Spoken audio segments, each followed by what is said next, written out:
करूया. श्री पैठणे आई साहेबांनी वाणीला ज्यानं देवाचा विजय केलेला साखर व्यक्तीचे काय करावे मुकुट काय करायचा वाणी पण वाणीला वचन दिलं.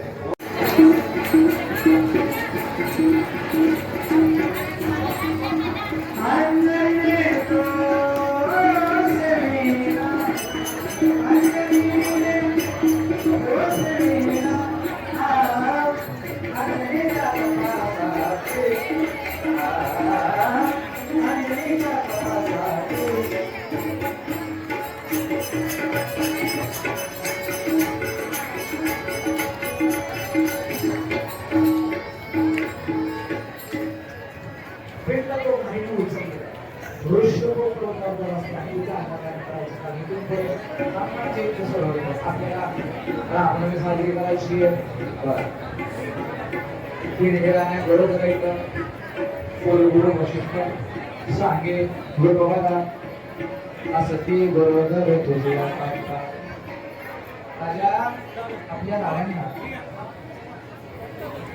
आपल्या राणींना डोहाळे विचारावं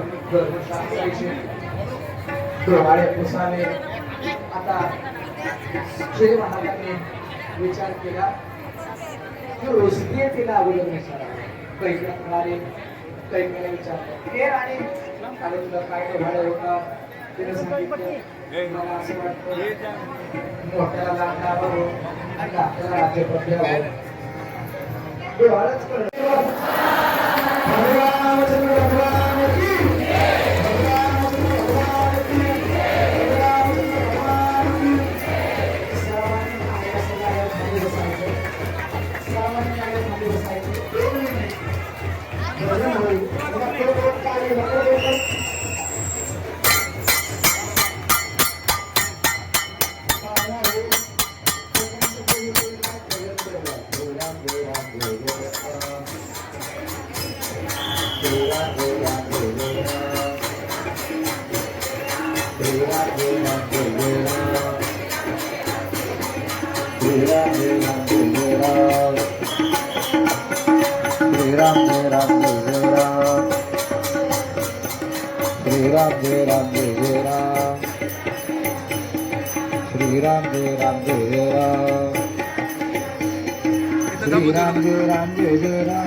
श्रीराम जय राम जय जय राम.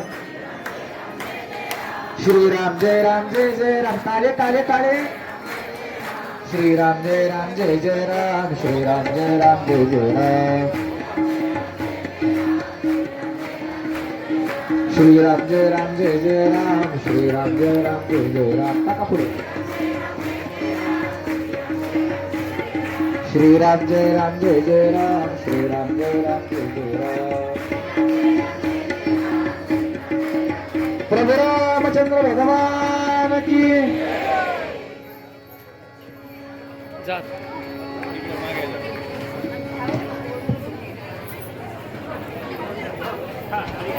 बाबा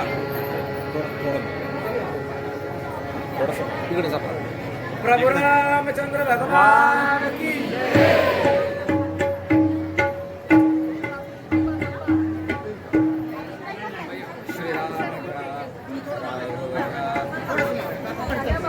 थोडं मागे सर.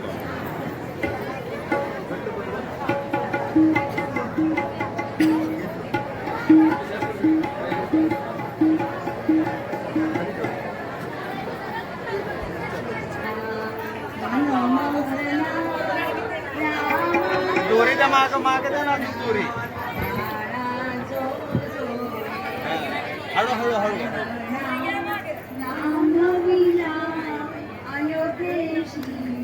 दशरथाचे वंशी पुत्र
च्या वेळेस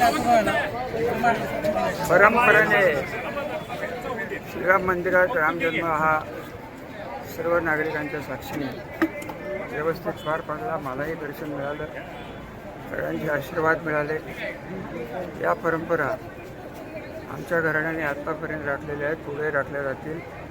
सर्वांनी या शुभकामी सहकार्य करावं आणि श्रीरामाचा खरा संदेश सर्वसामान्यापर्यंत पोहोचवावा एवढीच विनंती. आज फलटणची रामनवमी आणि फलटणची रामनवमी अत्यंत इतिहास प्रसिद्ध आहे. कित्येक शतकांपासून या ठिकाणी रामनवमी मोठ्या उत्साहाने साजरी केली जाते. फलटणच्या साध्वी सगुणा माता यांच्यापासून या ठिकाणी रामनवमीचा उत्सव चालू झाला आणि तो आज तागायत अत्यंत उत्साहामध्ये सर्वच फलटणकर, फलटण तालुक्यातील सर्वच या ठिकाणी येतात आणि मोठ्या उत्साहाने रामजन्म हा साजरा होत असतो. अनेक आगळं वेगळं या ठिकाणी या रामनवमीचं महत्त्व आहे आणि ते महत्त्व दिवसेंदिवस आपण वाढतच असताना आपण पाहतोय. आज रामनवमीच्या निमित्ताने फलटणचा हा अत्यंत महत्त्वाचा दिवस, फलटणचा हा सण असण्यासारखा हा दिवस, रामाचा जन्म हा उत्साहाने साजरा होतो. त्या निमित्ताने आपल्या सर्वांना मनापासून या ठिकाणी शुभेच्छा देतो. रामनवमी यावर्षी राम मंदिर आता रिनोव्हेट करतायत, त्याच्यामुळे पुढच्या वर्षीपासून हा इव्हेंट खूप मोठा केला जाईल आणि रामनवमीच्या सर्वांना शुभेच्छा.